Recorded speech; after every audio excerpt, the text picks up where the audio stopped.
आज बात करते हैं भारत की ग्रामीण अर्थव्यवस्था में हो रहे एक बहुत बड़े बदलाव की। हम ये समझने की कोशिश करेंगे कि कैसे एक सरकारी पहल के जरिए महिला उद्यमियों को ताकत देकर गांव की पूरी तस्वीर बदली जा रही है। तो आज का सफर कैसा रहेगा? सबसे पहले हम समझेंगे कि असल में चुनौती क्या है। फिर स्टार्टअप्स के लिए बने एक ब्लूप्रिंट पर नजर डालेंगे।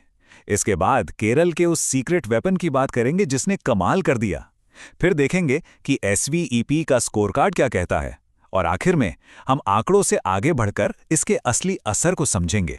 तो चलिए सबसे पहले जड़ तक चलते हैं। असली समस्या क्या है? देखिए, भारत के गांव में महिलाओं के पास जो आर्थिक क्षमता है ना, वो एक तरह से छिपा हुआ खजाना है जिसका अब तक सही इस्तेमाल ही नहीं हो पाया है। पर सवाल ये है कि आखिर वो कौन सी रुकावटें हैं जो उन्हें रोक रही हैं? अब जरा इस सवाल के बारे में सोचिए। आधी अरब महिलाएं, उनकी आर्थिक क्षमता को कैसे खोला जाए? ये सिर्फ एक सवाल नहीं है, एक बहुत बहुत बड़ा मौका है। सोचिए, इनमें इतनी ताकत है कि ये देश की अर्थव्यवस्था का नक्शा बदल सकती है। लेकिन वही बात, इस ताकत को बाहर लाएं तो लाएं कैसे? तो ये हैं वो दीवारें जिनकी हम बात कर रहे थे। और ये कोई एक दीवार नहीं है, ये तो परतों में है। एक तरफ पैसे की कमी तो दूसरी तरफ बिजनेस की जानकारी का ना होना। कोई हाथ पकड़कर सिखाने वाला नहीं है। और इन सबके ऊपर समाज की पुरानी सोच और नियम कायदे, यही वो चीजें हैं जिन्होंने सालों से इन महिलाओं को आगे बढ़ने नहीं दिया। अच्छा, तो समस्या तो समझ आ गई। अब बात करते हैं समाधान की। एक ऐसे नेशनल लेवल प्लान की जिसे इन्हीं दीवारों को एक एक करके तोड़ने के लिए डिजाइन किया गया है। और इसका नाम है startup village entrepreneurship programme. Short में कहें तो SVEP। ये सरकार की एक बहुत ही खास पहल है जिसका एक ही मकसद है, भारत के गांवों में छोटे छोटे कारोबारों की एक नई लहर पैदा करना। तो SVP करता क्या है? इसका काम है गांव के लोगों के लिए जो अपना काम शुरू करना चाहते हैं, उनके लिए एक पूरा सपोर्ट सिस्टम बनाना। और देखिए, ये सिर्फ पैसा देने वाली स्कीम नहीं है, बल्कि ये उससे भी आगे की सोचती है। ये ज्ञान देती है, सही रास्ता दिखाती है। स्वेप का जो तरीका है ना, वो बड़ा कमाल का है। ये 3 चीजों पर एक साथ काम करता है। पहली, ज्ञान देना, मतलब बिजनेस की ट्रेनिंग। दूसरी, सलाहकार देना, यानी कोई मेंटर हो जो हाथ पकड़कर चलना सिखाए। और तीसरी, पैसा, मतलब स्टार्टअप लोन पाने में मदद करना। ये एक पूरा पैकेज है ना? और इस स्ट्रैटेजी का नतीजा, ये नंबर देखिए, 3,13,464। इतने एंटरप्राइजेस को अक्टूबर 2024 तक पूरे भारत में सपोर्ट किया जा चुका है। ये सिर्फ एक नंबर नहीं है, ये जमीन पर हो रहे एक बहुत बड़े बदलाव का सीधा सबूत है। अब कहानी में एक दिलचस्प मोड़ आता है। हम भारत के एक खास हिस्से में चलते हैं, केरल, और देखते हैं कि वहां ऐसा क्या था जिसे हम इस प्रोग्राम का सीक्रेट वेपन कह सकते हैं, जिसकी वजह से वहां SVP को जबरदस्त कामयाबी मिली। तो मिलिए कुटुंबश्री से। ये SVP से बहुत पुराना है। सोचिए, 1997 से ये संस्था केरला में महिलाओं को मजबूत बनाने और गरीबी से लड़ने का काम कर रही है। इसके नाम का मतलब ही कितना सुंदर है, परिवार की खुशहाली। अब जरा इसकी ताकत देखिए। अगस्त 2024 तक के आंकड़े हैं ये। 46 लाख से ज्यादा सदस्य।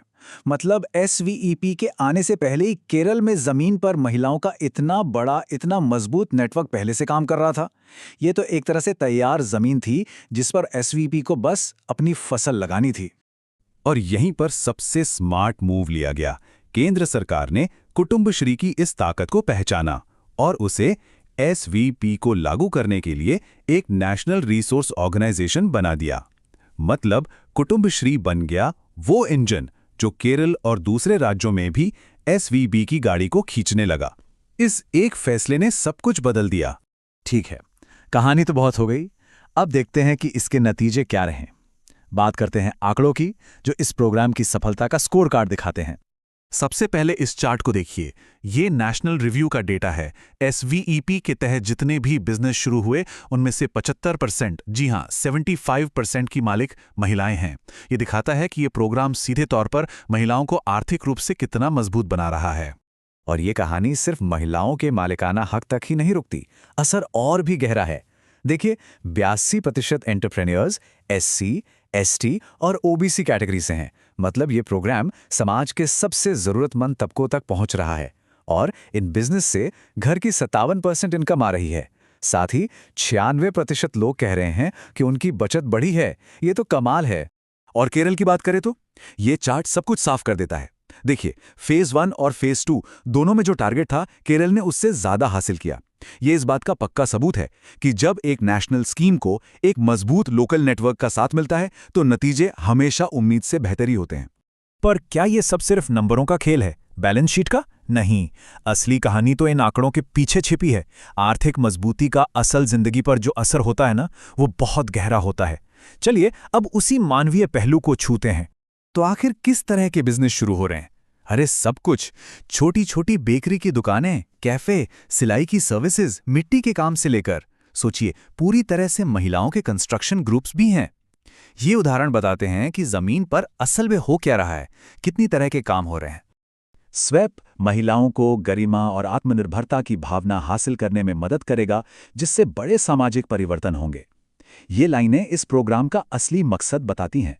ये सिर्फ पैसा कमाना नहीं है, ये है इज्जत, खुद पर भरोसा और समाज में अपनी एक अलग पहचान बनाना। और जब ये होता है तो बड़े सामाजिक बदलाव की नींव रखी जाती है। तो केरल की कामयाबी ने एक रास्ता तो दिखा दिया है, एक पावरफुल मॉडल हमारे सामने है। अब सबसे बड़ा सवाल यह है, क्या इस ब्लूप्रिंट को, इस कामयाबी की कहानी को पूरे ग्रामीण भारत में दोहराया जा सकता है? अगर ऐसा हो पाया तो सोचिए, देश के हर गांव में, हर कोने में जो ये छिपी हुई ताकत है, उससे अनलॉक करने के मायने क्या होंगे।